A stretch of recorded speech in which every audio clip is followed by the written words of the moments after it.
Tonight, one will have won and one will have blubbered. Free Enterprise bouncing back like it's made of rubber. It's going to be a tale worthy of Mother Hubbard. My name is Smapey, and I'm joined by Dubward. How's it going, everybody? Hubbard, how you doing? I'm doing fantastic, Smapey. It's an absolute pleasure to be here with you. So yeah, we have got a great Waning match here. This is going to be the winner staying around. The loser is going to end their tournament dreams tonight. Rowdy Roddy Sniper versus Eninja. We've got some interesting faces in the boss pool here tonight. Yeah, looking a little different. Golbez, a lot of years off of him. Looking great, I think, in my opinion. I wish I could make a joke here, but I've never played a Yakuza game. I gotta admit that I'm a poser now. Likewise. Like a Dragoon. Oh, I could have used that one. Good job, Chad. But no, you're right. Two very exceptional runners here in Rowdy Roddy Sniper and Eninja81 in the Blue Moon Waning. Unfortunately, yes, this will end one of their movement forward in the tournament here. But we have got an interesting set of bosses that we're hunting down here. Some really, really annoying ones in there. We've got Asura. CPU tend to be a problem. Octomam can be very, very punchy if they're found in a very fast or hard-hitting spot. And of course, Demist, always a slog of a fight if you get it in a high HP location. And in this flag set, doesn't offer any bonuses on top of that. Oh, yeah, it's like a starting count. So, I mean, at least we have the White Mage considered and taken care of, possibly. But yeah, it's going to be interesting on what party comp these two choose to go through with these bosses. Yeah, and Porum has been getting a lot more love this tournament than she is normally used to. A lot of people liking some of the things she brings to the table as far as a White Mage goes with respect to Rosa. She can naturally learn that exit spell. She learns Berserk a bit quicker, which if we get some melee fighters can be a huge boon going down this hook route, because you're going to want every opportunity on the table as possible, because some of these hook routes can be pretty nasty. I think that's kind of a terrifying boss to go up against without somebody that can possibly heal you quick, heal you early. Yeah, kind of tricky. So we'll see what these two decide.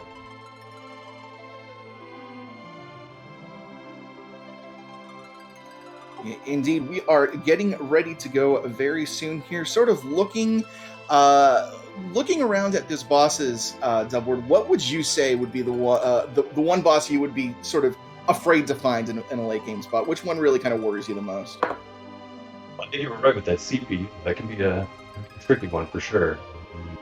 And as well as that Demist. That Demist, not really terrible, but can be time consuming. I think I found him to be quite just annoying and obnoxious, but thankfully we're not having to fight like a Vigan or more of the ruder bosses, I think. But yeah, definitely that CPU stands out as probably the one I'd try to fade the most. Well, I heard you like White Mages, so I gave you another White Mage. Crystal Ring being offered by the Dark Elf in the Vigan spot here, and we are underway. It might be looking like Oops All Mages a little bit here. Hey, I'm not mad at that. You know, I found my new love of the mages with these Blue Moon flags. Like you said, they come online early. They can deal damage early. I'm particularly towards Rydia. Hopefully, we can get one of those in the mix just to kind of deal a little bit more damage. But yeah, you also want to have somebody on the side that can maybe throw a big stick around. And yeah, not mad at this. That Crystal Ring is going to be very beneficial. A lot of protection right off the bat, and of course the agility boost. Yeah, right you are. Agility, always something important. You can throw that on whoever you're going to keep in your middle slot early on. That's going to give your team a ton of turns relative to the enemy and be extremely, extremely helpful. Speaking of mages, there's a punch mage right there in Young, and we are also joined by Sid. So again, talking about agility, there's a potential anchor there for you. Absolutely. And I'd be curious to see if these two runners decide whether if they want to just stick with just Rosa as a White Mage and maybe Porum as your possible anchor candidate, considering she has got the least amount of HP to tear through here. Or if maybe you want to turn Rosa into maybe an archer, possibly later on, to deal some damage, and leave Porum as your White Mage. There's a lot of possibility here, but Yang and Sid, it doesn't spark too much joy in me.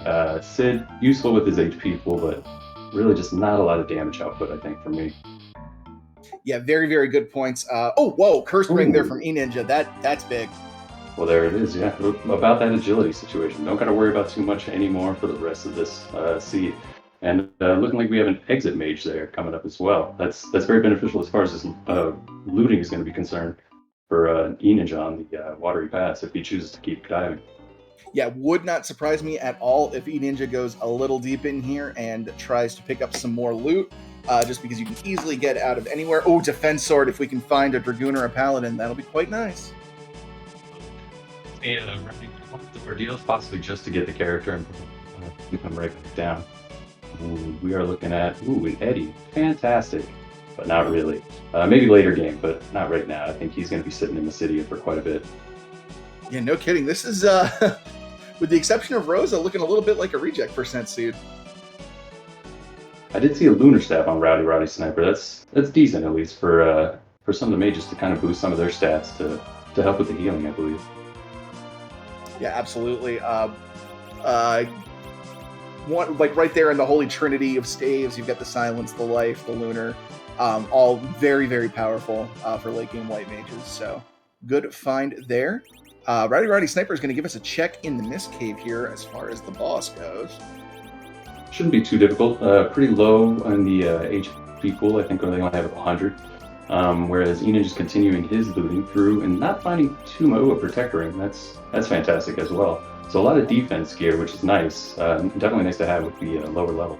Oh, absolutely. This is a quite a squishy party that we've got so far. So things like Crystal Rings, Defense Rings, Protect Rings, very much appreciated. Getting a look at our first boss, see if it's required, and it is not. So definitely an easy reset out of that, and moving forward for Rowdy. Getting to the last couple chests here for Eninja. Haven't found... we found some nice stuff, but nothing that's really game-defining right now. Crystal Armor, some really good to sell for a ton of money, so that's going to be all of your shopping woes taken care of right there. Sure, for sure. And I think we're only left with the character on top of, and Dancing In that we have left to check. Otherwise, yeah, this is what our party's kind of looking like right here. Not too impressive, but go ahead. Eninja headed there right now, so our final part of this entourage about to be revealed. And there's Kane. That'll be great for that defense sword that we found. So a little bit of power here. Yeah, not the best hitter, but absolutely gonna do some damage at least. Maybe throw the curse ring or the crystal ring on him early, just to give him a little boost to that agility, and just have him swinging from the center to kind of help carry you through some of these early bosses for sure. Yeah, really tough decision here for Eninja on how it goes. Eventually gets rid of Porum, is going to go for a more traditional party setup here. One white mage, one big fighter. So yeah, kind of your traditional hybrid strats here, it would seem. I do know that Ninja is one to kind of limit his looting. He's not big on over looting. So probably keeping that Tella just to have that exit cache right away, maybe going to check out a couple more spots for loot, but for the most part he might be getting close to maxing out and maybe leaning more towards the shopping side. And we saw an Ogopogo, I believe, in the waterfall, so again, not required, not needed.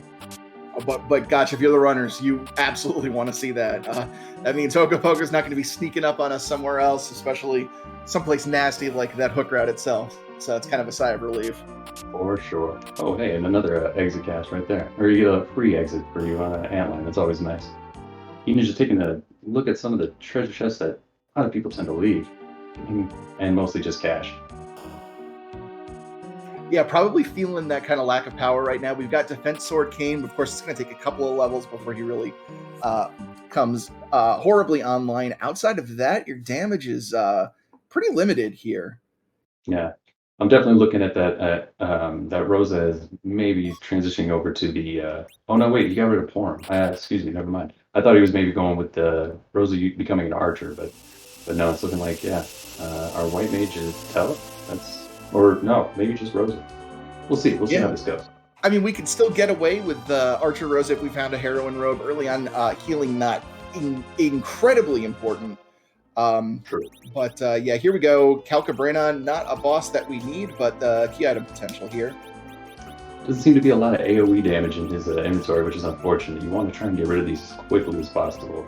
Having a big doll pop up here is just cumbersome. Not terrible, but just very nuisance. Yeah, and it's kind of against the grain to have done so much looting and not picked up something like a good target all J items. That's a little unfortunate for Eninja there. Hopefully this cast gets off. Yeah, okay, so he should be fine. Absolutely. Not a lot of high HP. That Yang, we're getting a couple gear. I saw that Ice Claw over there. We're getting a little gear here and there, and I saw a Karate robe on Rowdy Roddy's side, so maybe stacked up, but minus those levels. And your reward for those dolls, an hourglass too. Fantastic. Yeah, not a key item, but I mean, I don't completely hate having an hourglass in my inventory. It means some of these little side fights in the trap chest, say in Evelyn, you can take one of those on pretty easily. I mean, there are worse things to pull, but yeah, probably looking for something a little more impactful than that. For sure. Skipping over Hobbs here, I see. Maybe going for the heal in Fabool, because I don't think we got to look at the Hobbs boss yet. So jumping over to Fabool early, not a bad idea. Maybe checking some of the shops also for some gear. No, running right up, not a problem. Let's just go ahead and get through these bosses as quickly as possible. Yeah, you point out something really crucial there as far as early game routing. You get a full heal before and after the full defense check. So sometimes, even though you're going past another check, beneficial to just go ahead and do this so that you're going to be at full strength going into Hobbs if you decide that it's a boss that you want to take on. Sure. I do know I tend to, if I'm fading Fabool for possibly that pan to just single dip it, I will forget about it completely and just absolutely devastate my run. I feel that. Rowdy had enough Hobbs giving us a check of that boss up there, whereas Eninja over here with the Ruby, kind of rude, like you said, especially not able to deal a lot of damage. But that Ice Claw, did he get? He might have gotten an Ice Claw with Yang. I'm not sure. I'm fairly certain he's got that Ice Claw. This will that is not Ice Claw damage. So must not have gotten it. Fires aren't going to be too bad, and he'll be able to heal through them, but just another boss that's annoying. But again, another boss too that you'd like to see early and just be done with for the rest of the season. Just a Bahamut, I believe, on top of Hobbs. That's a shame, because unfortunately, yeah, that is a boss you do want to see later on in some of the more devastating places. Yeah, Bahamut, as close as you can get to a free boss without that being technically free. Just have to deal with the Mega Nuke every 5 turns, which is easily dealt with Reflect Spells or Star Veils. So, yeah, seeing him there, not the greatest, but Rubicante is definitely someone you're absolutely right. You want him dealt with now. Curious on Rowdy's side, picking up a handful of Mute Bells, it looked like. Now, typically for just the bosses, that Cal Brain was the one that would be most susceptible to that. I'm not sure, maybe just planning for the future. Whereas over on Ninja's side, his reward for Bull is that Twin Harp, and everybody's favorite music is maybe on the way here soon. Yeah, one thing I can think of for Mute Bells is they're very useful in the trap chests in the Sylph Cave, which is not an orthodox play by any stretch of the imagination. So I'm curious what Rowdy Sniper's got in mind there. That's interesting. Yeah, very nice. I'm curious to see more of Rowdy. I've seen a lot of Ninja play. I haven't seen too much of Rowdy. I know he's been active in tournaments in the past and active on the ladder, but haven't had a chance to really see him play outside of those.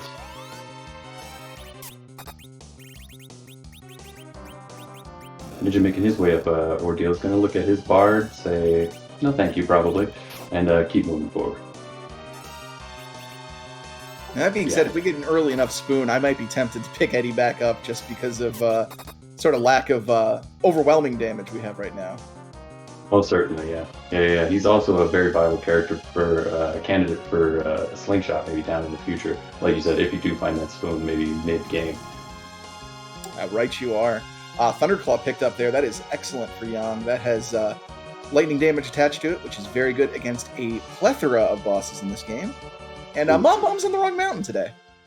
Yeah, took a wrong turn at Albuquerque, but annoying boss for sure with his added HP here. It's going to take Ninja a little bit of time to go through this. And Rowdy on his side is picking up his heart, so we shall see where he goes from here. Neither runner have gone to the Troya for their free key item, which is very interesting considering it's right next door.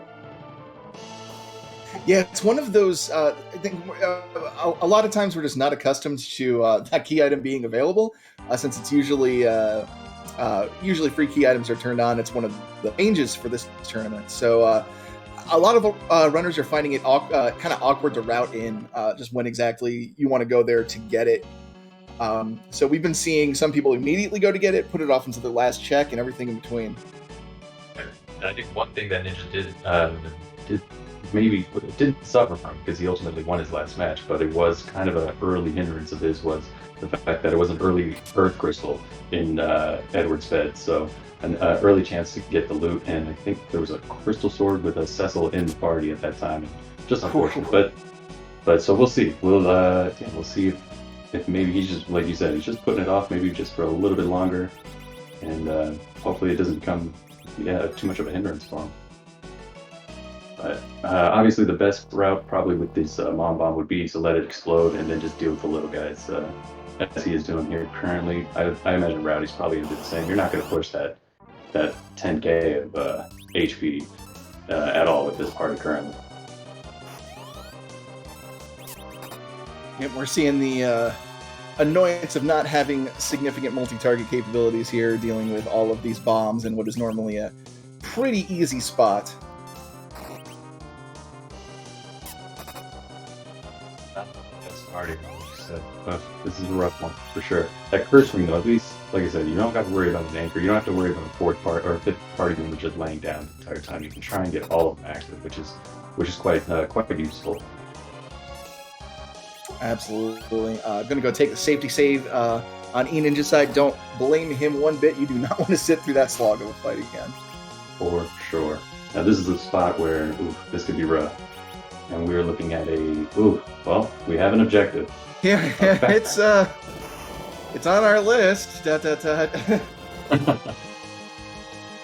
is going to be, again, this seems to be the ordeals of just slogs. This is going to be another rough one just to kind of get through. The Thunderclaw, I think, was on Rowdy's side. I'm not sure on Eninja if he has it, which I think might help against these, but... Eninja did pick it up. I don't think CPU has a Thunder weakness, though. I could be wrong, though. Okay. I wasn't sure 100% about that. Oh, there you go. And the Thunderclaw goes on. Well, it's a little bit of damage at least, but yeah, I think you're right. Not going to do too much. You would think Final Fantasy traditionally makes their robots weak to thunder, so you would think so. But I know. A lot of the. You'd also think Rubicante was a mage, but he's only a mage half the time. Right? Perfect programming. So yeah, there's ordeals. Go ahead. Go ahead. No, just like I said, just a slog here. Go ahead, after you. We've got the remedy node down. We're just going to take the 10% damage each round from Mazer, and do our best to do back row damage to that CPU, and it's not a lot. Yeah, absolutely. This is all you can do. It's just continually target that one back. The one in the back, none of these characters are back road as far as I know. I'm not sure it's a Civ game with a bow and arrow. But the damage is just going to be what it is with that CPU all the way back there. Kane getting some numbers out though, at least. Yeah, can avoid that back row penalty with jump, which does ignore row.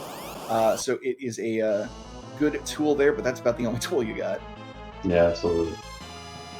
While we got both runners in CPU slog mode here, good chance to shout out our behind the scenes crew. We've got Alchemy doing her best over on the restream, and David is lighting up all of the buttons for you tonight on tracking duty. So make sure to give them a shout out, show them some love and a follow, and really appreciate all the volunteers that have come out to make this tournament such a big success that it's been so far.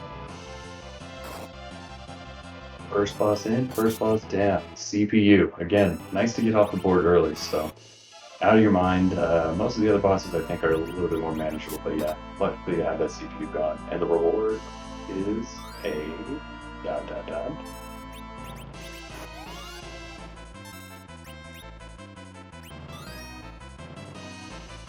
The hook. That is required ordeals. And some Maga Sisters to close it out. Again, another boss too you like to see kind of gone early. I mean, these three can be troublesome at later spots. They punch, they throw magic at you. I mean, they just have it all. And then, of course, the one in the middle is throwing up a wall. I mean, it can be kind of tricky without a quake caster or anything of the sort to penetrate that wall. Yeah, it's one of those fights that is both a threat physically and magically. So if it runs in any of those spots that have a uncharacteristically high value in either of those stats, Magus Sisters can be a real problem. But when you have them, all their HP split, 1,000 HP split 3 ways, you can shoot them pretty easily. Yeah, it's looking like we're getting a lot of the big baddies out of the way relatively early, which is nice.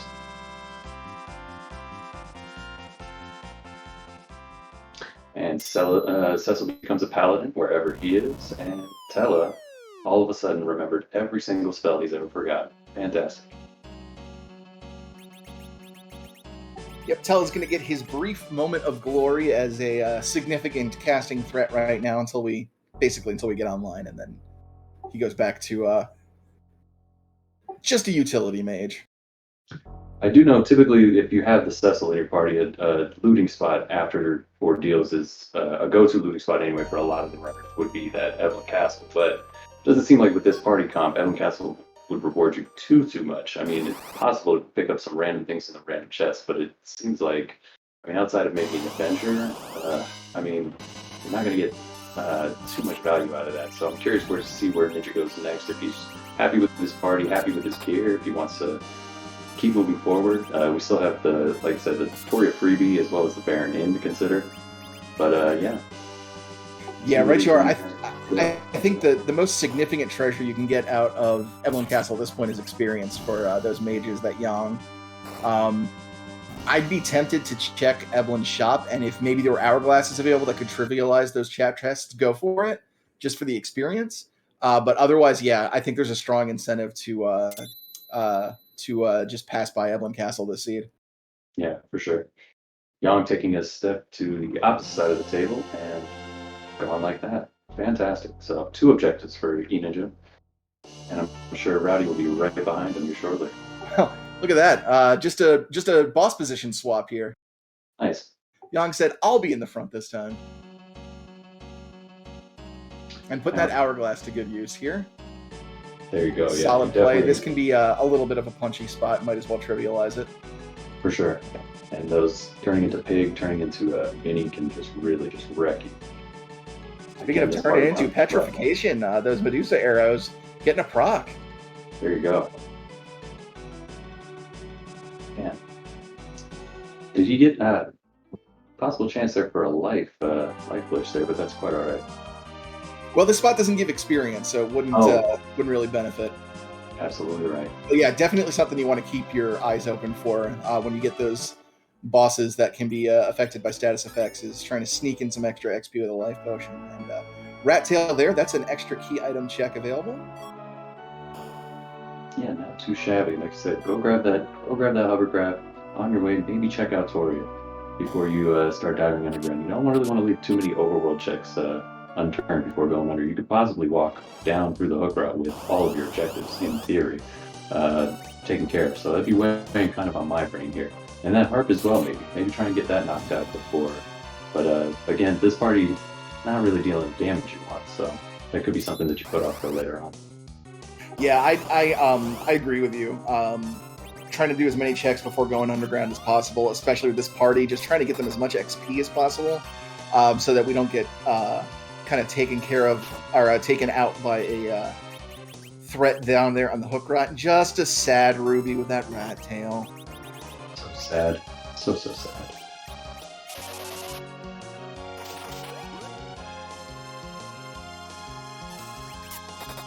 So picking up the hovercraft, let's see if this is just going to be a drop-off, or if this is going to be some kind of hard Evelyn commitment of one direction or another. Yep, just dropping it off. I think we might be getting a harp check here. There we go. Early music is always appreciated. Got a question in chat. What makes the Sand Ruby sad? Well, we have a special flag on for this tournament where we have only free characters available. So only those characters that are not gated by key items are available, which means there's 7 characters at the start of the game that our runners can choose a party of 5 from. And anything that would lead to a character beyond that is replaced with an unrecruitable piggy. So The Sand Ruby has no function on this flag set except to increase that key item count by 1. There's no character waiting behind it. There is a cute little cutscene with a pig you can get if you want to turn it in. The happy pig noises are always appreciated. Yes. Rounding through with his second objective, and again, he's got options on the table. Probably going to mirror Eninja with that rat tail turn in into possibly Harp and Toriad. Yeah, which means we might be getting back-to-back Harp checks, which I'm sure Chad is excited about.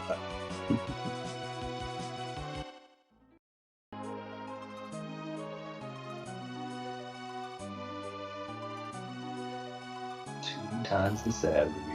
It's quite alright, though. It's a key item. What is exciting, for those that might be a little new around here, what is exciting about the Harp check? Well, I think, what is the pool up to now? We're definitely into the, 5, 6, 700, if I'm not mistaken, of randomized music that can be blasted through our speakers here. DJ Spoony B playing his hottest tunes. We have a number of community members to thank for that. Most of all, Xenocat, who has been doing a wonderful job getting these MIDI compositions in for us to listen to. You know, getting the official numbers in chat. We've got 400 tunes and 500 to 600 Z sprites. I confuse those two all the time. It's all right. Apologies. I know it's a but.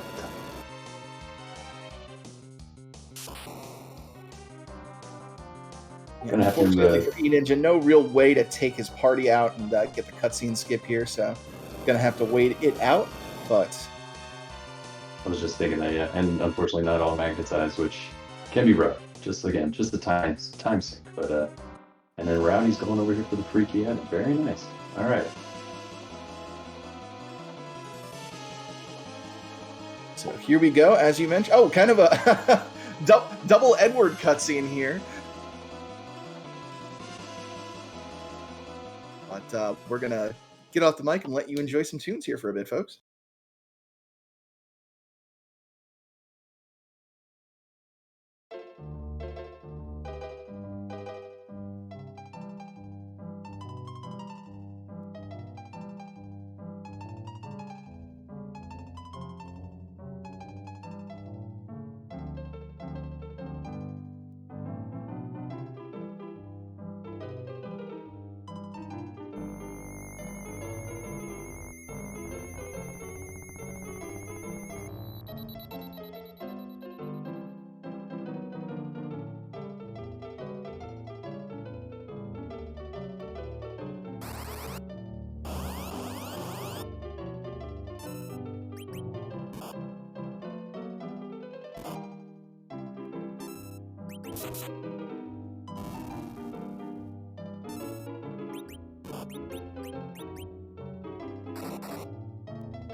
Don't worry, folks. We're still here.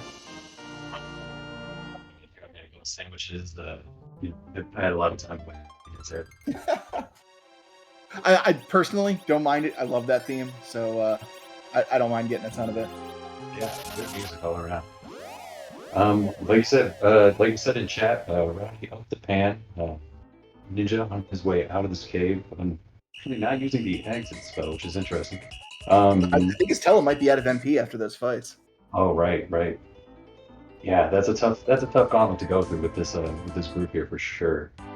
But both runners through it. Another objective off the board. I do want to say that Rowdy's up a couple face checks. I don't think Ninja made his way to, and might not have checked Mist and or the waterfall. But I could be wrong on that. But it seems like both runners are in key position to start their dive down underground. Yeah, right you are. Looks like Eninja is heading over to... I think Eninja might have forgotten he already dropped the hovercraft over at Evelyn. Probably a little rattled after the length of that gauntlet. Yeah. Do not blame him one bit. Understandable, for sure. Yeah. Kind of got to get your bearings back after that. But yeah, I imagine, like I said, both runners here looking like they're ready to dive again. Yeah, a little concerned here that Eninja hasn't checked that bedward yet. I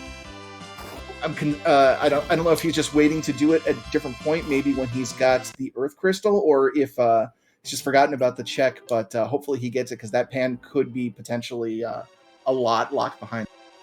Yeah, and a huge time saver. You never want to go to Sheila 1 without also having that pan.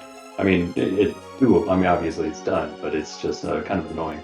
So yeah, kind of Rowdy gonna make up a lot of time there with that pan check. Took a trap chest. I didn't see what he got from it, but he actually had to take a reset. The Steelman got the better of him. Yeah, it looked like they were knocking him down. I mean, they're punchy, and again, this group is just not known for its damage currently. Maybe in the future, but not right now per se. Hourglasses and coffins available from Evelyn Chef, though. That is, we talked about I'd take a look at the Evelyn Castle and then maybe decide whether to go, or excuse me, Evelyn Cave, and decide what was there, based on what was there, to go into Evelyn Castle or not. Coffins and Hourglasses says, yeah, go take care of those chests, get some free XP. For sure. One thing that would really benefit this party's levels. We got to get some more spells on Rosa. We got to get Yang a little more powered up, and that Kane, he can't pull it all by himself. So yeah, I would feel so much more comfortable about this hook dive if I had a Rosa that had Blink and Berserk ready to rock. Ninja going to give us our first look at the boss down underground, though, which is which is nice. Again, a little under-leveled, but it could be free. With, I hope he picked up some of those coffins if it is a relatively free boss. Oh, Zeus Gauntlet. That's a great pickup for Kane over on Rowdy Roddy's side. Absolutely. Absolutely. I think also a Dragoon Glove. Maybe, Wait, did Eninja also get a Zeus Gauntlet? So yeah, simultaneous Zeus Gauntlets by runners. That's excellent. There we go. All right, we got Edward in a hitting position. All right, see what we can do with him. Loading them up with some bows and arrows and a nice little ninja head. Yeah, put the bard to work. I mean, he played his tail off there. You know, I would give him a little rest, but that's fine, Rowdy. That's fine. You know, this isn't a terrible find here. Elements at the Rubicante spot. When you have powered up Tella, you can actually do some phase skip shenanigans there and get through that.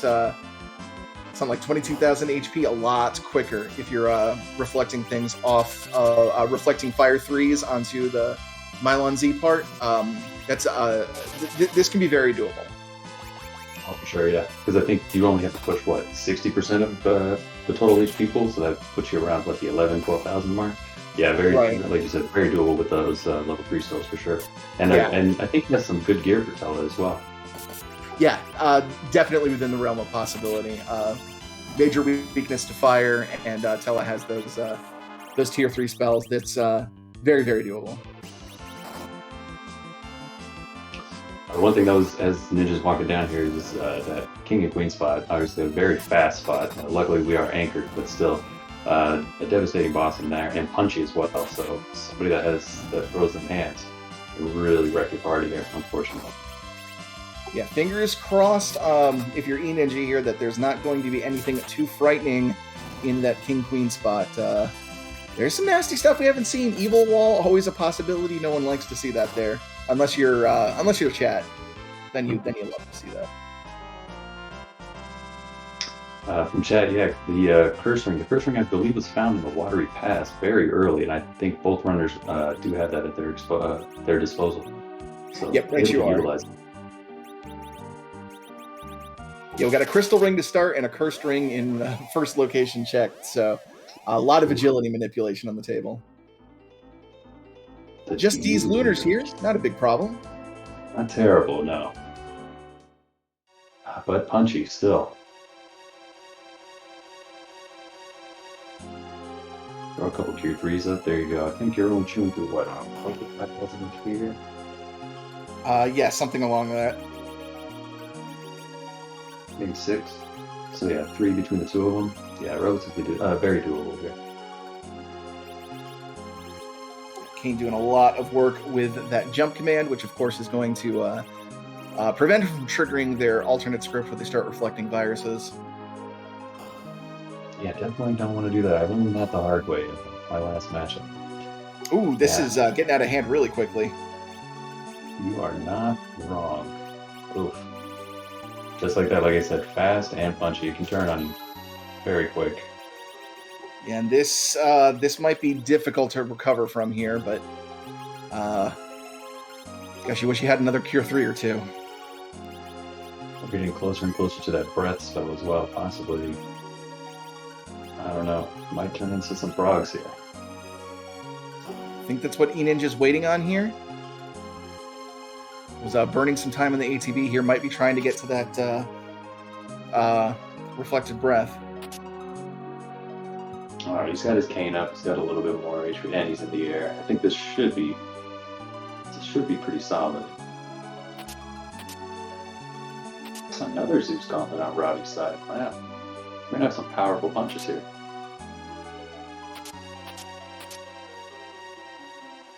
Oh no. Get in the air, Kane. Okay, Kane is in the air. That should do it. Oof. And he's through. Great clutch performance by Eninja. I definitely throw the safety save here if I were Ninja, just because that can be an annoying fight to do over and over. Yeah, we've seen a lot of just YOLO into the spot here, but yeah, not this time. Oh, sorry. Rowdy hot on his trail. I'm gonna find that out very shortly. I think with those trap chests he just took, obviously has a handful more levels. You see how it does to get through these D-looters. Yep, got the cursed ring on Tella in the center now, so Tella is in full-on anchor mode. And let's see how Eninja handles the elements. If we're just going to power through it, or if we're going to see some phase skip shenanigans here.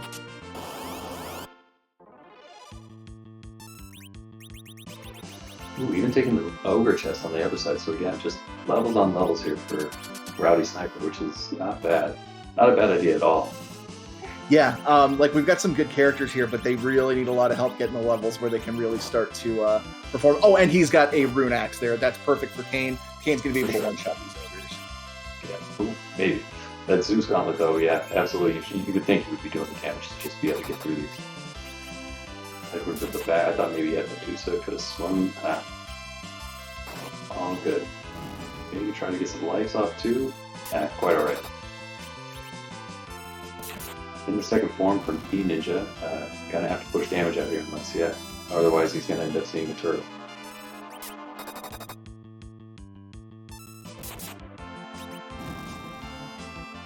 Yeah, I'm doing some serious work with that Ice Claw.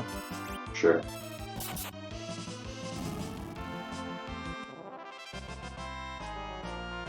He's got his Kane Zerk and I believe also Yom Zerk, so they're just kind of shooting through this. Yeah, just gonna do this the standard way. Oh, I missed what that was on that trap shaft. Yeah, I was looking over here. I was on at this nice shiny turtle. Again, not terrible. This is a very manageable fight. Just it could have been maybe gone through a little bit quicker with utilizing the spells, like you were saying. Either way, very close to getting through this. Just one sure. phase left, a couple thousand more HP.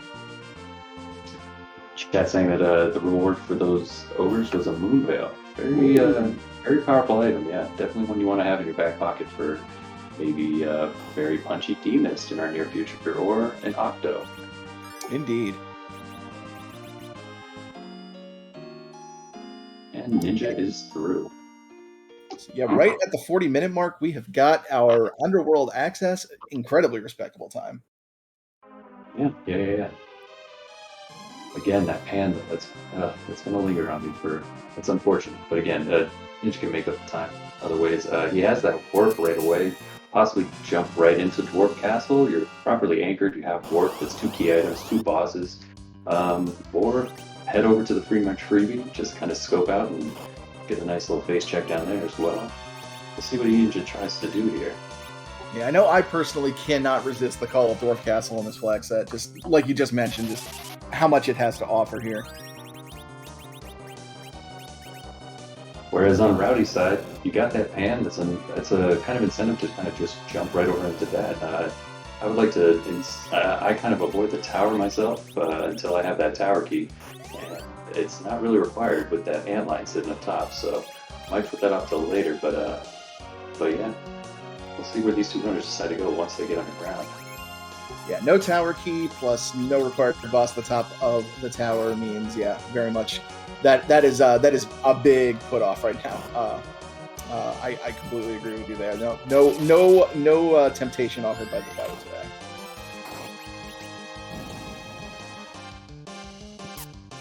Rowdy not having as much trouble through the D-Lunars, able to keep most of his party up. About to, like you said, hit that virus script here very soon, which might do a little bit of damage.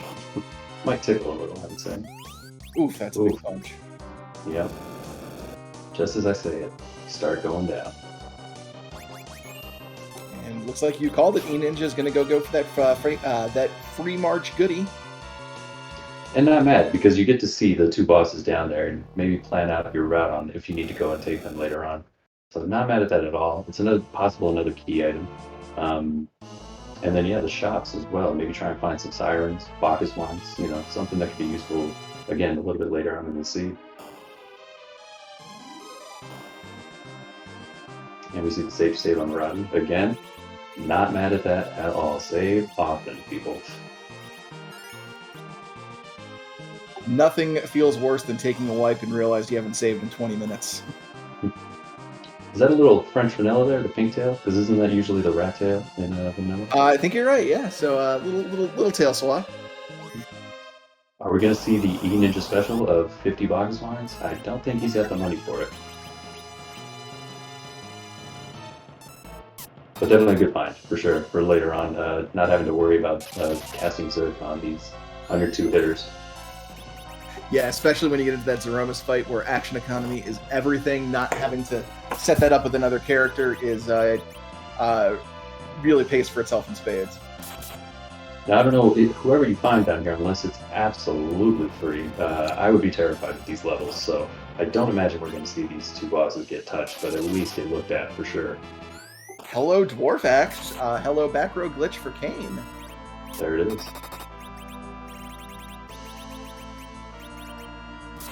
Also a great anchoring tool for Sid as well. Lowers his agility. And we get the face skip on Rowdy Roddy Sniper's side. Excellently played. I do think that is a testament to the levels that he's gained so far. Able to push a little bit more damage than Ninja was able to. So yeah, definitely taking advantage of that and making up a lot of time here. Going to be right there, right behind Eninja. That is not a fun Fey March at all. Octoman, which is on our list, extremely fast in that Leviathan spot. And then Evil Wall in the Asura spot is just yikes. I don't think he was able to get that move veil, so Rowdy could maybe have an advantage here to just kind of set it and forget it. Moon veil up, throw a Bacchus wine, and just kind of sit back and let him go. If you want to take the time to chew through it, it's still going to take you a little bit of time, but at least it is free on Rowdy's side for sure right now. Yeah, I would be tempted to, if I scouted that, just do it. Just pop the Moon Veil. It's a really good opportunity. You never know whether it's something that you did that is optional in taking that chest. So, leverage that into an advantage. You did something optional. You got a piece of loot that your opponent may or may not have gotten. Turn it into an objective clear. I think that's a great idea to pop that there. Yeah, just get that objective done. Maybe check that key item. I mean, that is the perfect candidate for that Moon Veil right there. I didn't get the chance to see who's peeking over the wall, but he's just walking into his Dwarf 1 fight, and it is absolutely free. Kind of an okay-ish spot to find this fight, just because there's a lot of HP here, but usually not a horribly threatening spot. I think the biggest thing is just going to be keep your HP up. I mean, they're not going to do much damage to you here, obviously, but keep your HP up for that second fight, which we didn't get a chance to go through Zot yet, so we have no idea who's coming next. Moment of truth coming up here for Rowdy Roddy Sniper, about to scout that Fey March, get the intel of the bosses there, and we'll see if we elect to use that Moon Veil or not. Yeah, he's got eyes on those Bacchus wines as well, so yeah, definitely grab a handful that you can. I tend to overspend on Bacchus wines when I'm finding out, so only picking up maybe 15 or so. That's pretty much all you need.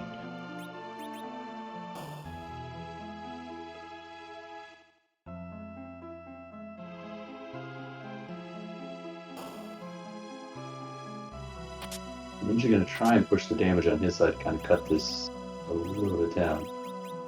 He's got the numbers there, so he might be able to get through this a little bit quicker.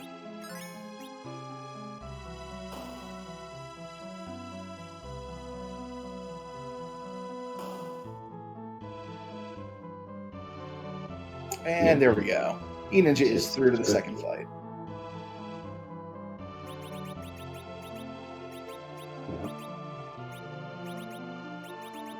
It's looking like Rowdy's getting ready, yeah. He's checking his inventory, he's kind of taking a peek at everything, and possibly just going to run right into that tentacle fight.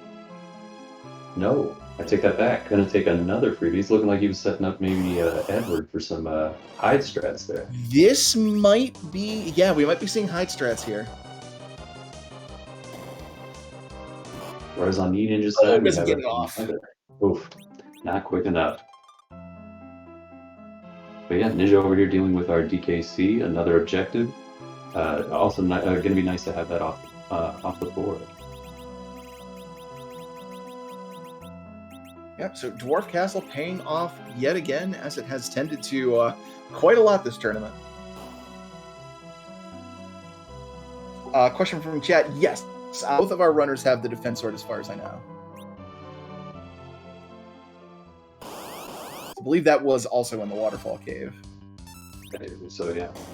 See, this is an interesting strat for me. I'm not one I'm very familiar with on Rowdy's side. So Edward goes away, and once the wall's done punching everybody down, just kind of starts beating up on himself. Yeah, it's a very boss spot dependent strategy because certain spots simply can't do enough damage to get to their HP before he gets to the crunch phase, and I think this is too much to chew through here. I don't think this is going to be enough. Look at that, about 25k I think here. Yes, he's got to get those numbers up for sure. Might have a problem. We'll see. This is one situation I would love to be proven wrong because I love this strategy. Our first key item from the Dwarf Castle from Lupin will be the Baron key. Oh, chat pointing out Eddie has a ribbon, so he's actually immune to the crush. That's actually fantastic news. And a drain sphere for the second. But now, so when Eddie comes back, okay, so he's not going to get crushed. Where do you go from here, though? He's going to Bacchus himself, and he's going to bow him the rest of the way there. That's right, yeah, he did have some bow in there. Incredibly heads-up strategy there by Rowdy Roddy. Very nice. Man, today I learned. Going to be able to take on both these bosses, yeah, which is great. Going to get some good XP for all of it. Well, on this one, just on Eddie, but yeah, not mad at that at all. You kind of want to go down Feymarch one time, I think. Precisely. Oh, that is actually a phenomenal pull. I love that. I think that's going to be but that is power. That's going to be a huge game changer here, yeah, absolutely. And so no Bard on the glassiest of glass cannons. Yeah, Ninja didn't take that Eddie, so yeah, going to be missing out on that, but yeah, definitely, that's going to be a huge boost to Sniper. Well done. He earned that, yeah, for sure. After Shredward going to town on that Super Mario theme, coming in with a spoon. There you go. This really has been a very Eddie-centric seed, you know. A lot of harp music. Has got he had to earn his own spoon. We see Rowdy setting up. Like I said, yeah, definitely gonna be able to take on this Octo too. You just want to get out of Feymarch and not come back. We got the Sirens and Tom. That's going to feel fantastic from a routing perspective. One trip to Feymarch is always the dream.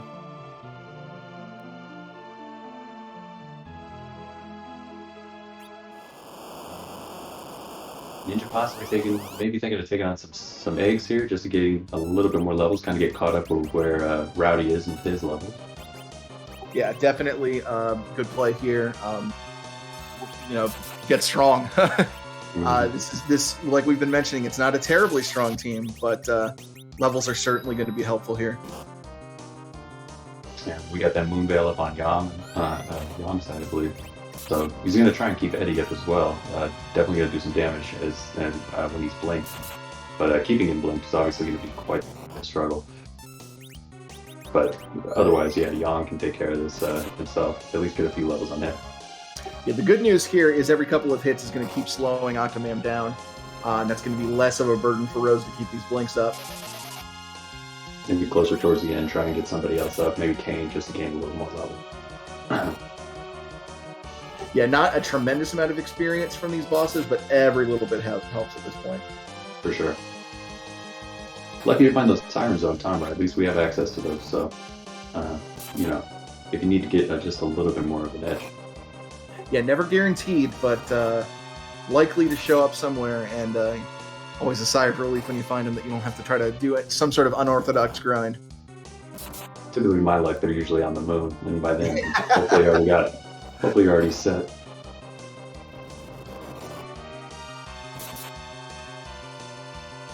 So, I mean, this could still go. We're still early game here. Obviously, Ninja up a boss, which I'm sure Rowdy will eventually just run right into here after taking care of the Feymarch if he doesn't do the pan check first. But yeah, these two runners have been pretty close, I would say. It seems like Rowdy might be kind of pulling ahead slightly, given the fact that he's done these two bosses down here. And with his party comp, like I said, that's when we're going to put in the work. Oof. Just a bomb is on it, but an objective. So, not mad at it. You got money. Let's go. And yeah, just echoing what Chad said, question in chat, how does the Moon Veil help Yang? Yeah, it has that barrier effect, which gives him reflect and what is effectively a permanent blink status. So he can never be hit, he'll reflect all magic. It's incredibly powerful. And again, if any spot in the game was the candidate for that Moon Veil, that was it right there. For sure. There is an item that just does the reflect status, like the wall spell, and that's the Star Veil. So the Moon Veil is basically an upgraded Star Veil.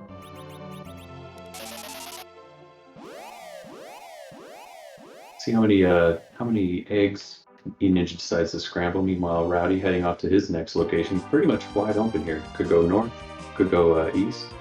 We'll see where he takes off. Looking like he's going to head over to Dwarf. So again, going to have another objective here soon.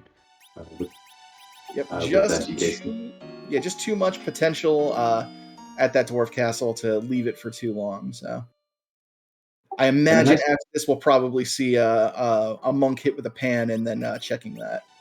For sure. A nice pickup though too with that Baron key. So that opens up. It's kind of nice having that before if you have to ever venture to the moon.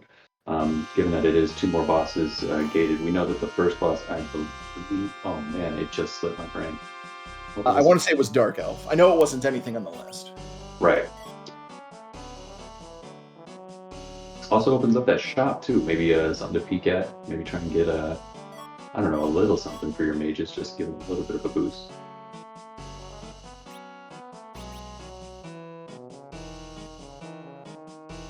Eninja heading down to Feymarch, going to possibly take on that Octo. We'll see if he takes on that wall too. I mean, not necessary. It's not going to really help his team other than being a key item, but still, maybe a little XP and just also a key item check.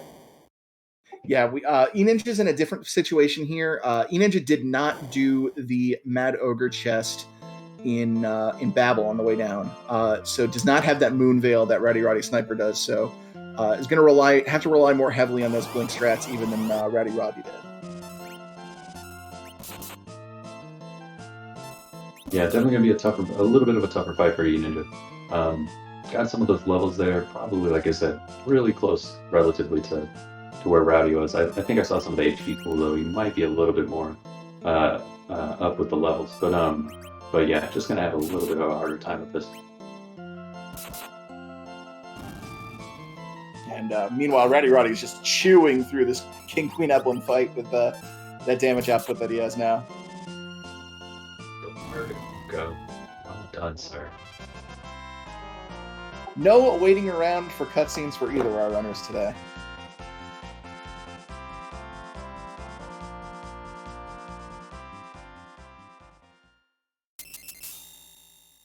Yeah, this DKC for Rowdy definitely not going to be a problem. Like I said, it definitely has the HP pools, can keep at least one or two characters alive, if not the whole party.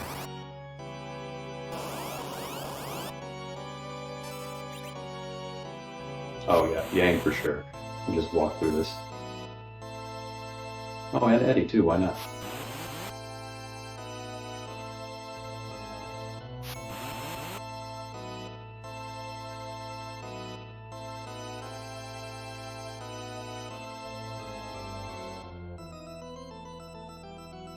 Able to get those blinks up for Ninja, which is, like I said, he's going to have to keep juggling those for sure to keep those two going at it. That Tele going down early, not really the greatest thing.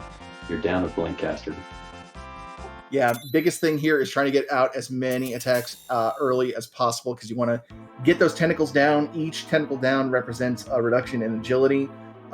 Means you're going to go a little bit faster compared to Octoman. And it looks like we're getting relatively comfortable here. Yeah, like I said, he's set up. He just has to keep it going. We're probably through this fight without too much of an issue, and they should be again neck and neck with the bosses at 5 each. Always a good feeling before getting Darkness Crystal to have at least 4 or 5 of your objectives done. Yeah, right you are.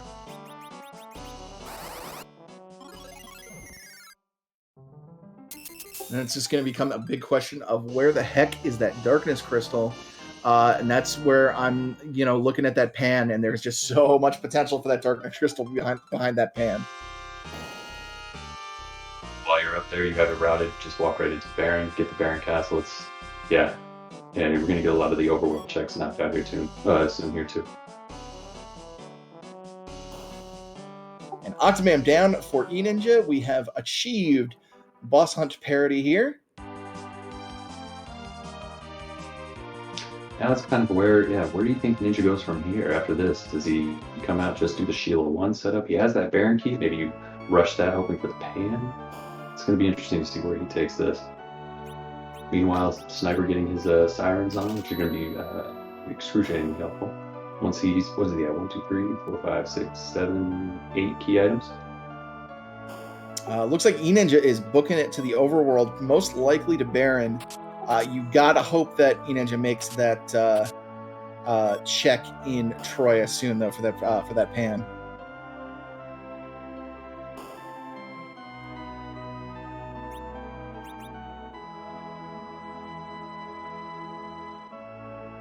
All right. 2 key item checks here, 2 boss checks here, 3 bosses total. We know one of them isn't what we're looking for, but still an enormous amount of potential in Baron. So I do not blame him for prioritizing this.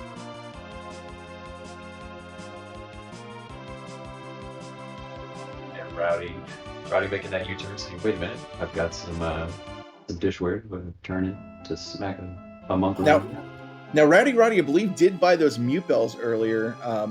So I'm curious if he might poke around in a chest or two here. Yeah, that's right. You were saying that. Yeah. Doesn't have a very good AOE caster, obviously, but still, mute them and just kind of go after them with your hitters. Doesn't look like he's XP though. Don't blame him. Those mute bells are probably coming with us to Z then. Unless, nope, yep, gauntlet's already gone too. So. Our reward from the monk is the package. So we're at 9 key items for Rowdy. Not bad at all. Yeah, Rowdy has not stopped for any kind of grind, so going to get really efficient XP most likely here. I find it would be hard to believe he doesn't get another key item before he does his grind at this point. Yeah.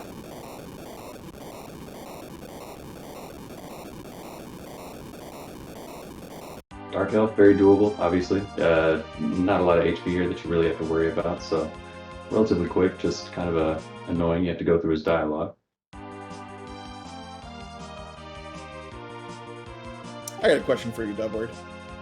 Hit it. This is one of my favorite questions. Did you hear about the other day when the Dark Elf dropped his bus fare? Oh no, I did not, Smoke. Did you? Yeah, he was just kept shouting, "Me change!" Oh, if I had a newspaper around. Thank you for the sensible chuckle, at least. I appreciate that. The pigtail turn again. Excal, a fantastic pickup for absolutely nobody in this part.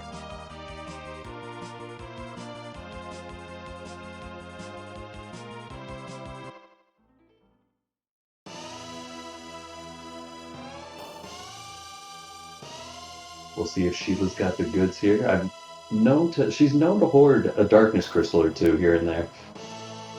Whereas Ninja, our king, our sovereign, is Mylon or Mylon Z? Neither one that we are looking for, but not a difficult boss at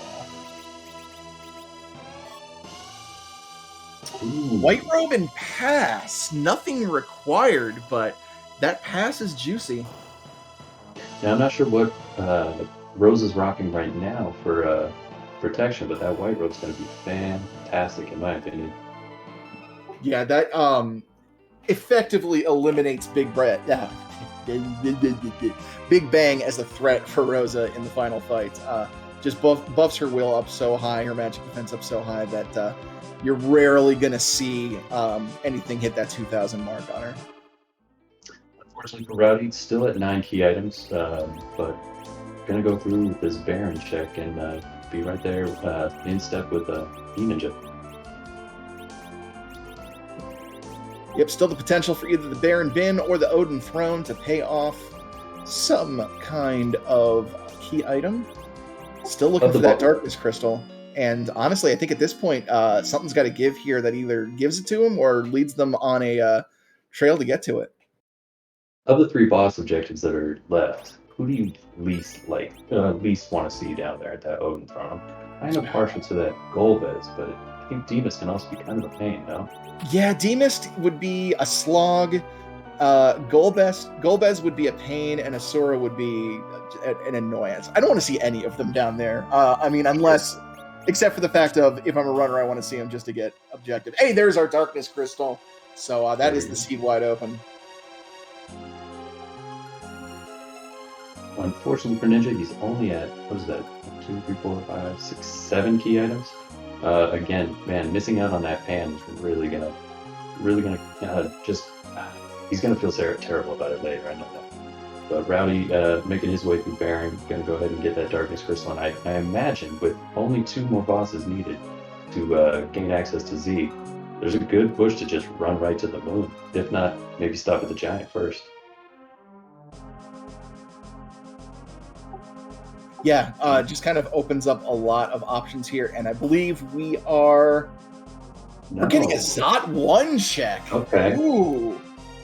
I believe we have somebody in chat that this is named after. Yeah, Earth Crystalless Zot 1 check. Very nice. This could also turn up pretty well for him, but man, I think Rowdy having that pass, having access to the moon here soon, man, it's going to take a little bit for Ninja to really pull this off. If it pays off, it's a Rex banner. If it doesn't pay off, it's a Rex bummer.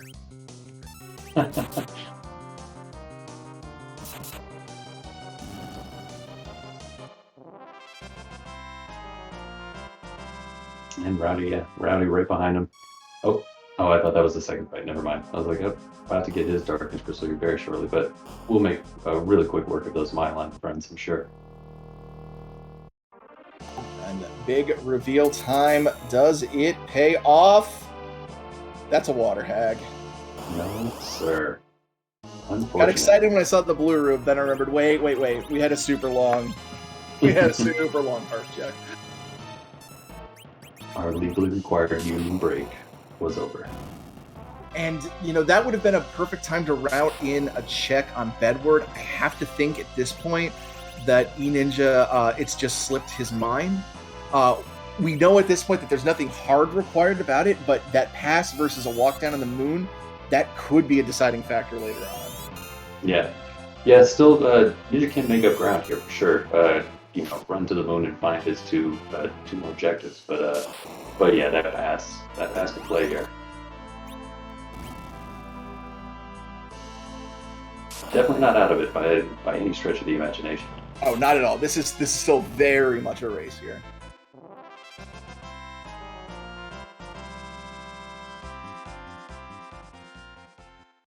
And Mylon there, fresh off his FF14 cameo, is a little rusty, can't hold a candle to Rowdy Roddy Sniper, who quickly gets through it and is going to get his Darkness Crystal. Yeah, like I said, very interesting to see which route Rowdy decides to take it. Doesn't really need too much. Has the Earth Crystal still looming, the Tower Key still looming, and that Luca Key, but other than that, I mean, and hasn't checked package, obviously, but it has to feel pretty comfortable with Darkness Crystal is going to be it for him.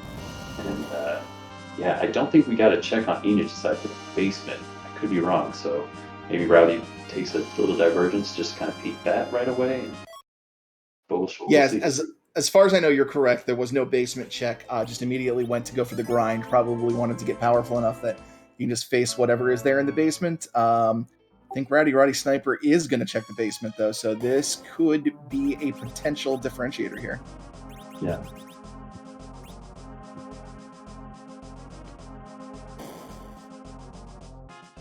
Yeah, like you said, again, none of these bosses you want to see down there. I mean, you do, because they're an objective, but at the same time, they're an annoyance.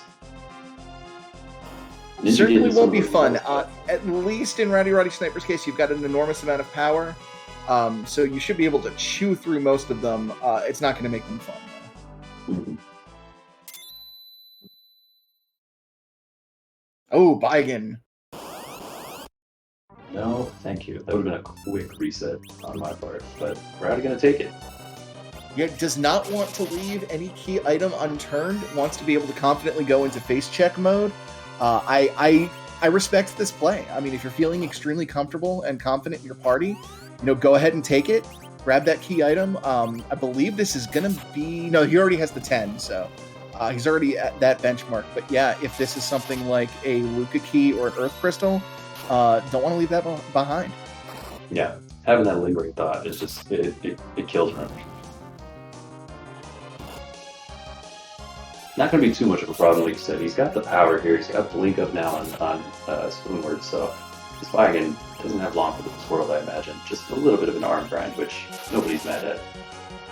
Yeah, and you're getting kind of a look here at what makes Edward so terrifying with that spoon. Not just that he hits hard, it's how often he hits. Edward has a phenomenal agility score and can just run circles around some bosses. He's getting like 2 to 3 attacks for every one of Vigan's. It's pretty out there.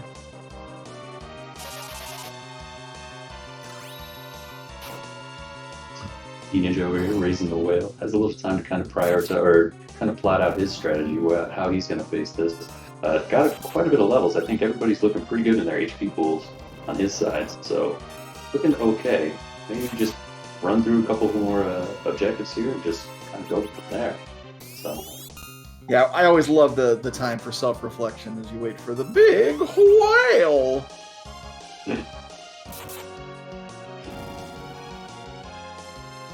I didn't know what I signed up for today, but I'm glad I did. I mean, I didn't either. I just clicked the buttons, and apparently that means I volunteered. I don't know. There were reactions down there. They looked pretty. I wanted to make them shine. Ooh, we talked about one of those potential key items. That's a potential boss there. It's not bad, but unfortunately it might hold Rowdy to this earth a little bit too long. I mean, he does have the pass, so if he's able to knock out at Zot 2, maybe one of his objectives, and then go from there, but Eninja is kind of making up a lot of time here by just running to the moon, maybe getting those 2 bosses knocked out, and potentially ready to go ahead and face Z at these levels. Yeah, this is a very, very interesting divergence here. If this moon is vaunted, this could be big for Eninja. If it is indeed, as it often is, haunted, then Rowdy Roddy Sniper's in the driver's seat. This is really... Oh, wow! Not haunted. There's at least one boss up here. Yeah, this is... Holding Rowdy to this earth right now is really, really hindering. And getting the treasury check at this late in the game, too, might be... I don't know how much you could find here that would really, really help you out. I mean, you got your Spoonword, you got your Yang with levels. I don't know. Either way, chat gets to rate it.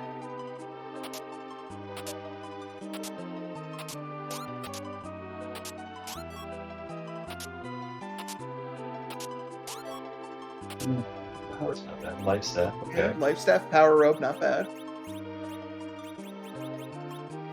This is a very punchy Demus on Eninja's side, but you got plenty of time to set up these blanks. Shouldn't be too much of a problem.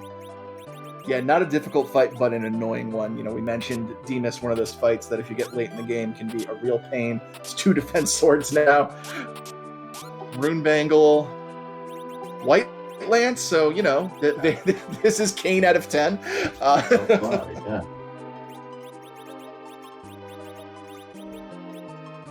Yeah, Eninja's side, he has plenty of time. Just going through the cycle, just keep setting your party up. That was 2 Dwarf Axes, 2 Defense Swords, a White Lance, and a Power Robe. That is the caniest treasury to have ever caned. I think all we were missing was like a Zeus gauntlet. But in true Kane fashion, it might be the betrayer for Rowdy Roddy Sniper, as again, it is really holding him back from gaining more objectives here. Oh, good figurative language there. Okay, you throw it up, I'll knock it out of the park.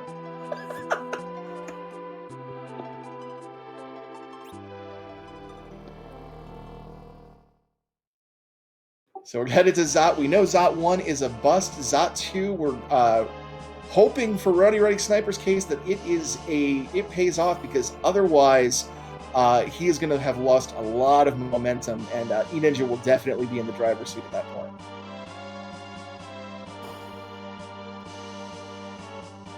Ooh, those coldness. They don't do much, but they do take up time, that's for sure.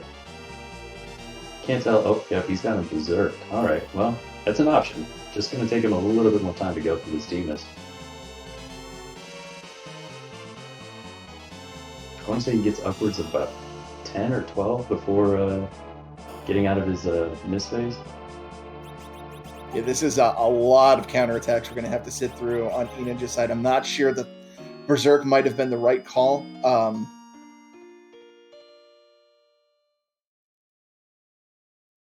7 mists from chat. Thank you. Still, yeah, just chewing through that time.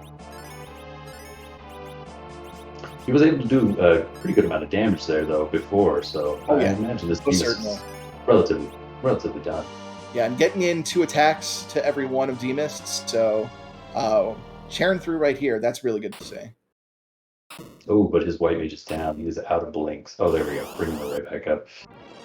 I thought for some reason the Yang might have been also berserk, which would have been very fatal.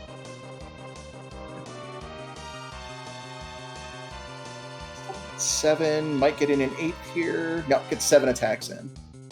So getting about somewhere around 18,000 to 20,000.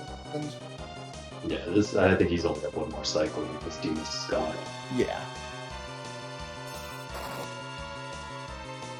Meanwhile, on Roddy's side, gonna get through this water hag without issue. Obviously, 3 strikes and you're out.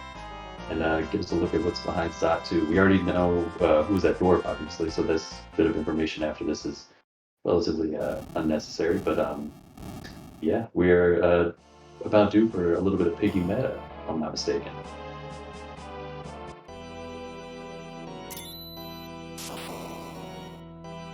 Cecil standing in for his brother today. Very, very responsible family member. I'm not 100% on this pig ear situation, but I believe Asura is one color and Golbez is another.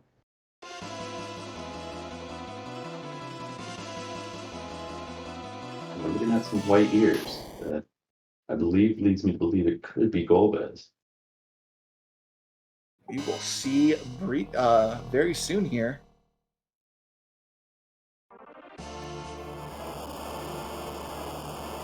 Eninja through his Demus fight. We'll see what the key item there, if there's any. Oh wow! I guess the white ears were for vanilla. There you go. I was just thinking that too. Chad pointing out that now yellow ears for Golbez, and I believe it would have been white then for Asura.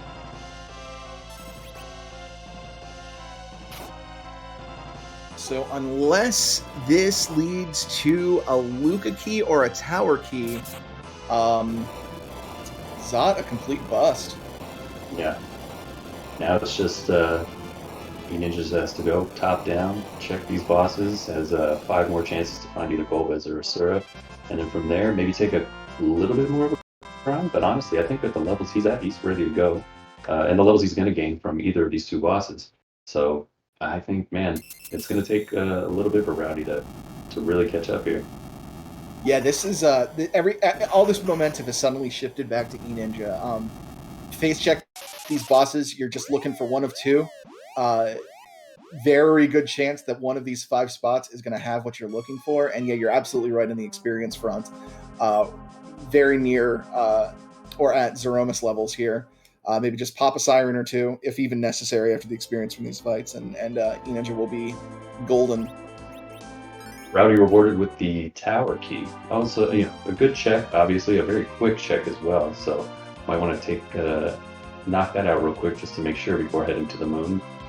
Yeah, precisely. Right now, of course, Rowdy Roddy Sniper doesn't realize it, but there is a lot leaning on this tower check right here.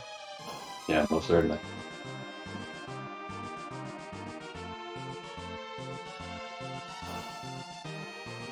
Eninja making his way over to the Pale Dim Altar. We're going to get our first check of the Lunar Subterrane here. Yeah, it seems both these runners are absolutely in kind of a face check mode now that Rowdy's kind of got it pretty much wide open now for him, other than that Luca key. Yeah, nothing left on the table that can stop you. just a single boss in the Luke. Oh my gosh, there's Golbez. The moon is required. Oh, and oh wait, there's your Asura too. There we go. Oh, yeah, so that's heartbreaking. Cool. That's I mean, that's good. That's good for Rowdy Roddy Sniper. That's going to keep this a race. And now he can just turn around and book it back out of the tower. He knows that there is nothing left for him here. Probably heading to either the moon or the giant. If he heads to the moon, likely he's going to... If he decides to go to the moon over the giant, there's a high likelihood he's going to run into one of these two bosses that is needed and is going to get into go mode to try to catch up with Eninja. Eninja, though, is right in go mode here after this Golbez fight. This is getting really exciting. I gotta say though, I think again, I think the levels though for Ninja, I think he's pretty comfortable where he's at. He might take a small grind, but not likely after this. I think he's pretty much set for Z after this. Rowdy, it's gonna take him a little time to either get through either of these two bosses, be it Golbez or Demus.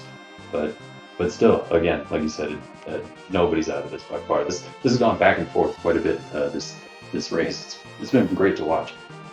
Yeah, absolutely. And of course, there is no such thing as a free Z fight. So.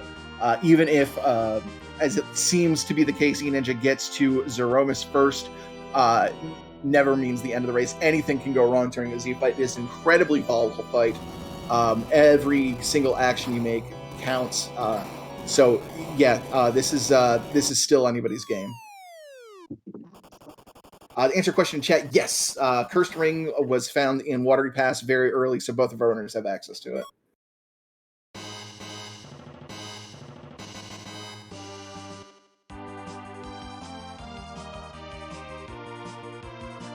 Golbez does not have long for the world. Eninja about to get his crystal shortly, whereas Rowdy, obviously raising the whale, going to take a lunar trip himself. Yep, up to the tower, and we're going to get our second opportunity to raise the big whale.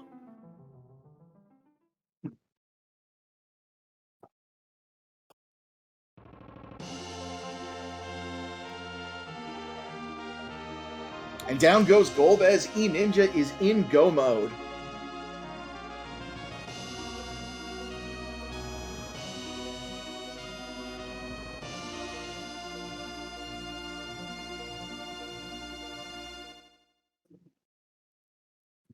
First to get his crystal at 120, and a power short for his troubles. Also very helpful. Yeah, quite a few members of this party who are going to enjoy that power shirt. Obviously, Kane, you want him doing as much damage as possible, but Young, just because of the way his damage works, gets an incredible bonus from any kind of strength increase he can get. So, two very good targets for that. It's looking like for this Z fight, we're going to really rely on those three, obviously. He's got his Sid, which doesn't really have too great of gear, but still, we'll be able to put out some damage. His Kane, obviously, and Young. Or Rose is just going to be there to kind of hopefully nerf as well as keep that party alive. Yeah, this is actually a pretty comfortable Z fight. You just got your standard berserkers, and then you just keep them healed with your white mage. Nothing fancy to rely on. Just going straight for it. These are the kind of Z fights that I know I personally feel most comfortable with. Probably the lowest margin for error. Not exactly the fastest way to take on Z. But certainly one of the most reliable. I'm seeing Demus, seeing the finish line in his service. So we'll see how well he can get through this Demus and try and make up some time to really book it back, maybe and get that pass into play. Might be able to catch up a little. And I've just been sitting here thinking, obviously Demus is not going to be a quick fight. Oh, resetting out of it. Just maybe didn't like his setup. Okay, yeah, wants to get Tella in there for the proper anchor. I see what I see. Yeah, he definitely has the power. He, like you said, he got all that Kane gear from the treasury. He's got his spoon word, so he's going to be chunking at this Demus quite taking a little bit of grind too. Why not? Just really going to push some damage there. Because this is go mode. You want to get through it as quickly as possible. Go ahead and take your grind here. It's a perfect opportunity to do it. With these gold dragons here. So yeah, I like this play here from Rowdy Roddy Sniper. Meanwhile, Eninja on his way down the lower submarine. I'm not sure, but I think there's something big about this ending here. The Z fight. I don't think I've seen Z really show up to any of these fights lately. Dubward. All right, I'm sorry. I'm gonna have to call you out. Did you just try to start the Z hype yourself? I most certainly did. I most certainly did. We have a time-honored tradition of neutrality here in the commentators booth, and here you are mingling in chat, trying to get people excited with this questionable flag. How dare you, sir? I've overstepped my bounds. I apologize. I'll let you do the rest. Nah, it's fine. We got a bunch of sprites. We put him in. We don't like to randomize Zeromus. We like to change what he looks like. He likes to cosplay. 600 plus of them. There's almost as many sprites as there are Pokemon. Some of the sprites are Pokemon. So there's only one question we have at this part. Dubward, please do the honors. And that question, obviously the one on everybody's mind. Whose butt are we going to kick this afternoon? Excellently done.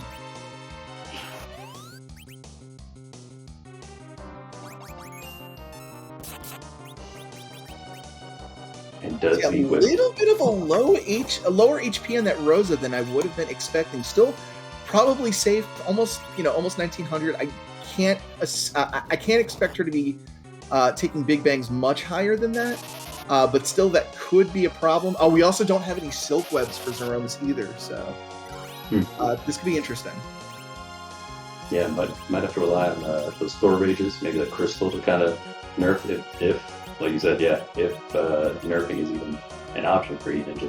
It seems like most everybody can survive it, but yeah, you're right, that Rosa, and perfect Z sprite for Eninja again. Yeah, beautiful. I love this. This is a great one.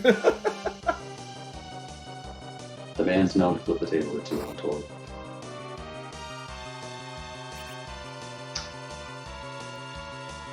And here we go with the Thor Rages, just like you predicted. That's going to get a counter nuke out of Zeromus, which is going to make him voluntarily lower his magic stat in order to cast that counter ability. He will not raise it in time for the Big Bang go out, so we will get what we call a nerf Big Bang. That is the perfect target for that counter nuke, by the way. Yeah, like you said, there you go. This is all just going to rely on Rosa here to just kind of keep the party alive and maybe look out for that second shake, the second Big Bang, excuse me. Because yeah, I don't think these people aren't pushing out enough damage to really warrant not getting hit with that second Big Bang. Yeah, right you are. The damage is good, but it's nowhere near what we need to be to push this before two Big Bangs. So yeah, a little bit of luck going to be needed on Eninja's side just to make sure Rosa doesn't get offed by that second Big Bang. But that is going to be the major threat that is going to be faced here in this fight. I'm not sure how many times Rowdy's gone through this Demus phase, or his phase shift back, excuse me.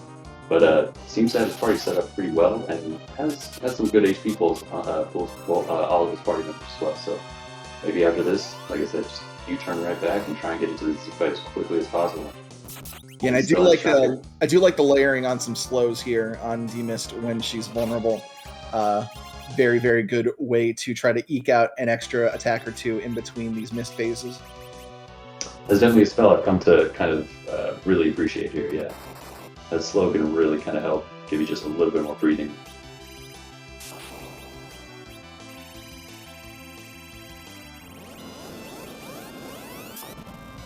That's a good nuke target as well, considering Yang's HP.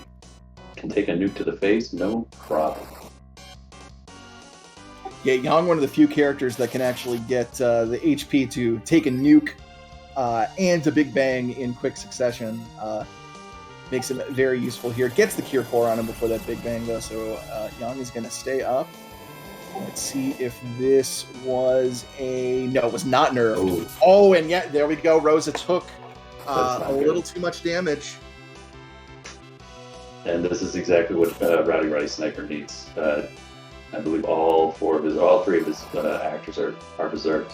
Unless maybe Sid is still just kind of... Nope, Sid is not. I apologize. Yep. Here comes the black hole out. That's going to be honestly be a blessing here for Eninja. Give a chance to stabilize. We are going to get a follow-up here, though, so we need to be quick to get these characters healed. Yeah, dangerous, very dangerous territory here for Eninja.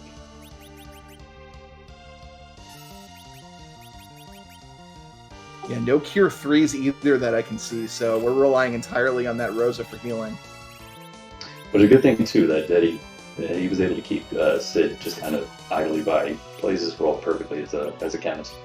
Yeah, there's always that temptation to berserk him up for extra damage, but honestly, you want Sid on standby just for this kind of an emergency, and that really that's a make or break. And right there, it saved Eninja's run. So, yeah, very very good good play there by Eninja.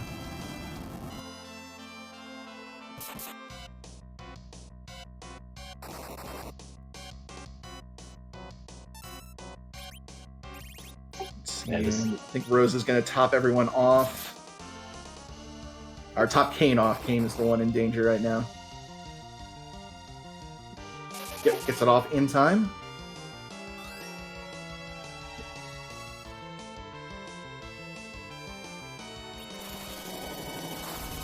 And his Demus, though, on Rowdy's side, is just, oof, it's taking quite a bit of time. Very low roll there on Rosa. That is big for Eninja. Is going to be able to keep this momentum going. Rowdy Roddy Sniper finally through that demist fight and is in go mode himself. But right now, yeah, as it stands, his entire Z fight behind, unfortunately. We'll see where he goes from here. Ninja seems to be in a very safe, very comfortable, as you said, like a position here with the Cure 4s. He's got the boxes up. He gets the second Black Bolt. So just going to have to redo all of that, but he's pretty far along in the damage. I think he can kind of just mitigate this all the way through. Yeah, and this would have been the dangerous black hole, but everybody's alive. Rose is healthy, so should be able to heal through this follow-up. Eninja's in a very good place here, just needs to keep things steady, keep going as he's going, and should be able to get through this. Yep, there is the nuke follow-up. It hits Sid. Again, exactly who you want to get hit with that. Yeah.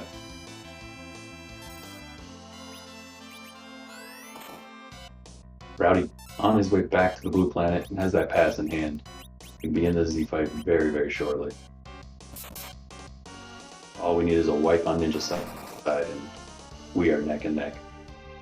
Yep. Anything's still possible. We're running out of time though. Eninja very, very close to closing this out. We have got to begin at the point where we should see rocks on Eninja's side at any moment, which will indicate the last 12,000 HP left to go on Zeromus.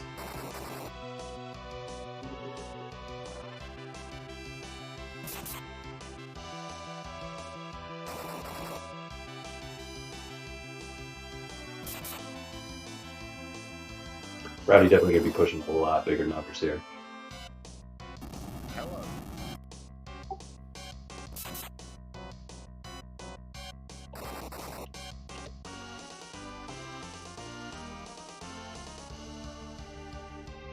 There are the rocks. Rocks. Meteor is out. We're in the final phase. We've got plenty of Straight to the finish HP. line here for Eninja. Yeah. Putting out enough damage, should be able to get through this. Rosa's still up. She can heal anybody that needs it here, but I think... Yes, it's on. Eninja wins and is going to be advancing in the Waning bracket. GG's to Eninja, pulling it out with some smart routing on the moon and taking the win here. GG's, sir. GG's. We'll see if he wants to jump in for an interview. As Rowdy is walking into his Z fight, we're getting the message now that it's just a Z fight behind. And there is Eninja. Eninja, congratulations on your win. GG's. Thank you very much. So Ninja, gotta ask just real quick right off the top. Yeah. You know there's an item in Toria that you can pick up. Yes, Right. and I never picked it up. And obviously you didn't need it. Apparently not. Was that a deliberate attempt, or was it just a oh yeah, this is freaky items? I don't know why. I was like, everything started moving so decently for me. I mean, I totally blanked out. I know I have a tracker that says, Edward and Troya, but I'm like, I just kept moving forward. Yeah, that Absolutely. was kind of one thing led to another in that overworld, and just kind of kept the momentum going. How did you feel about that? What was sort of your thought going into the hook route regarding what the seed had given you? I mean,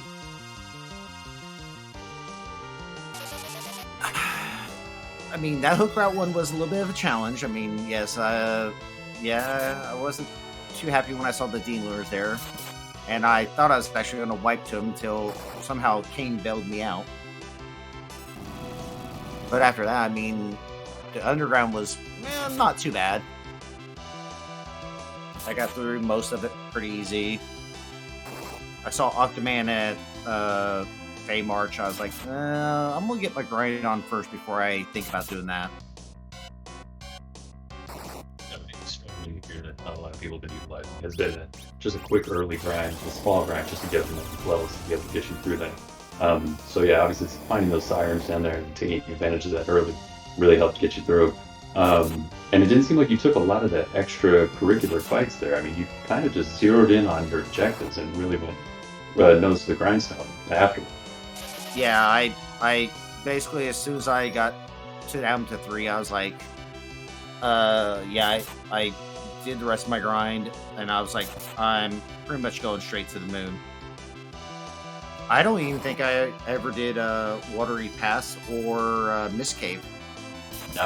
Or Hobbs. You live a dangerous life, Ninja. Yeah. I just... Yeah. I just But it paid off. And apparently it paid off. Absolutely. I mean, gotta get those time saves where you can. I mean, the difference in this race was just the length of one Z fight. So everything worked out. Everything came up Eninja tonight. Yeah. Man. So, what was I kind of wanted to ask you about party selection, because there wasn't a lot of power offered to you early on. Are these the kind of parties that you prefer, or what were kind of your thoughts on when you were picking who was going to stay and who was going to go? I would have preferred another melee. I mean, Sid, I never found anything good for. Well, I guess an axe for him, but eh. I prefer berserker parties. I'm more of that. I'm not really much of a reflect strat, although I have been learning how to do reflect strats.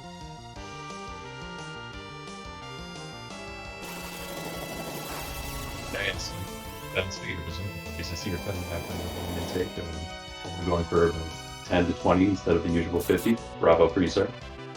Well, I mean, I could afford it. I mean, I still had enough. I still had extra. Your restraint is appreciated, though. Well, you played fantastically tonight. Taking the win, you're going to be advancing in the Waning bracket. How are you feeling, moving up in the rounds here, and about the matches coming forward? Are you going to make any adjustments, or just going to stay the course? I'm just going to keep practicing and hopefully just keep moving on. Awesome. Well, looking forward to your matches coming up. It's been an absolute blast watching you play. Any final thoughts before we let you enjoy your weekend? No. Thank you, Dubwood for comms, Mepty for comms, Alchemy on the free stream, and Duppy for the pushing the buttons and not eating them. Another thing we always have to resist. Yep. Well, thank you so much for coming in, Eninja. Congratulations again on your win, and good luck with the rest of your matches. Yep. Okay. Bye. Take care. That was our winner, Eninja, taking first place at the final time of 1 hour, 31 minutes, 45 seconds. And we'll see as Rowdy Roddy Sniper crosses the finish line not too far behind. We'll see if we get a chance to... There's a really quick Z-fight on his side, I gotta say. Man, like you said, that power, he was putting out the numbers there. And there he is. Congratulations on your finish, Rowdy. Thank you. So we noticed that you were, very deliberate with your key item checks here. Was that just sort of your personal philosophy of not wanting to leave behind a potential boss fight before, say, going to the moon or something? Or what was kind of your routing strategy here? That was basically it. It was one of those things, the way I've kind of been running in my practices and overall has just been clear what you can and hope you're strong enough to just kind of bull rush the moon and go from there. Unfortunately, Demus doesn't let you bull rush much of anything unless you've got a couple of nuke casters, but Yeah, no, she does not. if it had been Golbez there, White Spear, Fireclaw, a little bit closer race maybe, but overall I'm pretty happy with how I ran this season. Routing being what it is, finding the Asura at the end of that long chain was a consolation prize, but I knew that was kind of a big ended up becoming a bigger commitment than I wanted to be, but that's kind of been my overall philosophy. Yeah, if you start it, commit to it. Yeah, I totally understand that. Speaking of which, major shout out to that evil wall fight in the film to get that spoon. That was chef's kiss, and then getting the spoon afterward was like the perfect topping on that. That was an amazing reward. I was so I laughed, and if I didn't want to lose time, I was going to do a little happy dance in the screen, but figured I lost by 6 seconds the last time. Didn't want to do that to myself. So yeah, no, that was, like I said, in having the Moonveil, Thunderclaw Yang, burn that for basically to make that fight free. That was one of the other things. I felt like I was in a good position. So I took a little bit more of a gamble as far as the routing, and again, it technically paid off because I got a very easy Asura fight out of it, but it took a long time to get there. Yeah, I mean, I don't think anybody could fault your routing. Made a lot of sense, and you played very aggressively and played extremely well. It just happened to be one of those rando situations where there's just two bosses sitting on the moon, unfortunately. Yeah. No, yeah, that spoon word was really good. It was something else for you. You were pushing out the numbers, obviously, getting through the bosses at a much higher rate, or a quicker rate, excuse me. But yeah, being stuck on that Earth, I know you want to make sure you kind of check everywhere that you can before going to the moon. So completely understandable there. Yeah, and it was one of those things where it just kept feeding you. It just kept stringing you along, and I was fully expecting like the dark imps at the end of that chain just to really kind of needle it in. But and especially having that pass. What's it? Well, I got the pass too. Yeah. Yeah. So, I mean, like you said, nobody can fault you on that. I mean, you want to just knock out those two and just be able to go fade the move completely. Yeah. But, and it was just one of those, and with, Edward did pay off. Edward did show why I took him along between the spoon, being able to do that massive amount of damage, and then, he's once you start seeing some of the cheeky things. I saw the Dark Knight on the tracker. He can make that Dark Knight fight, a very ugly Dark Knight fight, free. So can Sid if you get him enough levels, but depending on the timing, it was like, let's just go with Edward and hope we find an Artemis bow, which is exactly what I found in Eblin. That's why I noped out of there as soon as I found that. I was extremely happy with that, with getting that out of the chest, even though it was a little bit slower fight than I wanted to be. But no real AOE. Yang never finding a poison claw, let alone a cat claw, and Kane being Kane. Long for the ride. The B- player over here. But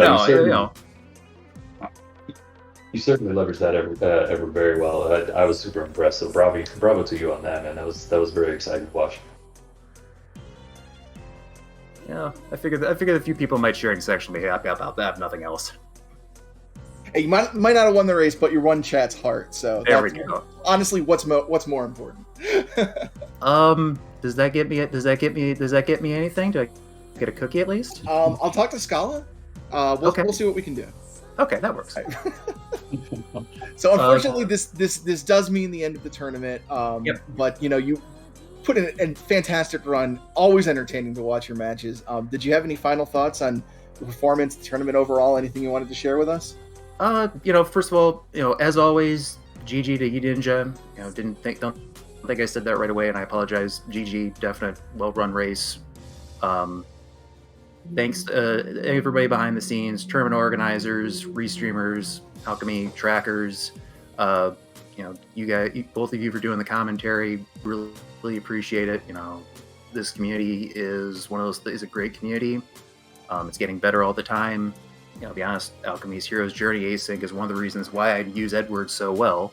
So, that whole meta objective of do cheeky things with Edward, you kind of learn those pretty quick. So yeah, no. I'm happy with how I played overall. I'm not happy. That's kind of making the disappointment of the outcomes all the worse, just because it's one of those ones where it's like, I played the best free enterprise so far that I've done in the 2 years competitively, 3 years since I first picked it up after the football gauntlet. And, not what I wanted to show for it, but overall, happy overall. That's there you go. Here. I mean, again, nothing absolutely to be ashamed of. You put in some fantastic races. Like I said, I've had so much fun watching you over this tournament. So just thank you so much for that, Rowdy Roddy. And I hope we get to see you in the next one. Oh, plan on it. So, anyway, thank you again very much. Appreciate it. GG, sir. Yeah. That's Rowdy Roddy Sniper, runner-up at 136.52 in tonight's race, putting on a fantastic show. End of the tournament, but not the end of being in our hearts. No, this was a good one. Man, super close. Could have gone either way. I really enjoyed this, matey. Thank you. Oh, no, it's been an absolute pleasure being in the booth with your Dubword, but we are not done with Free Enterprise here. Not by a long shot. We have got a ton of matches planned for you this weekend. Let me pull some of them up for you here right now. Yeah, tomorrow's stack.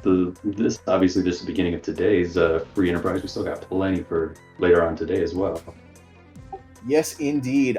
We have got a match at 10 p.m. tonight, Eastern. That's going to be Solaris versus Possumorpheus over on RPG Limit Break. Big one. Definitely catch that. 9 p.m. tonight, we're going to have Commander Leonhardt versus Slippery. That's going to be on Free Enterprise 3. Yes, I said 3. We have 3 channels. Make sure you're following them all. We have also got a match that started at 7 o'clock, the Bardic Panda versus Lenophis. That's over on Free Enterprise. But right now, we want to call your attention to, I think Alchemy said this is the one we're going to. No, it's the one I just called. Never mind. Hang on. Yeah. I got him backwards.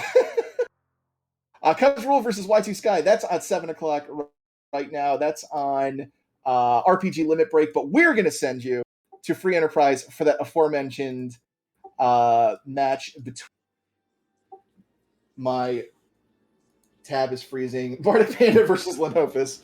We're going to send you right over there. Please do not spoil the results of this race so that people that want to catch the VOD can, because this was a good one and we don't want to remove that from anybody. But any final thoughts, Dubword?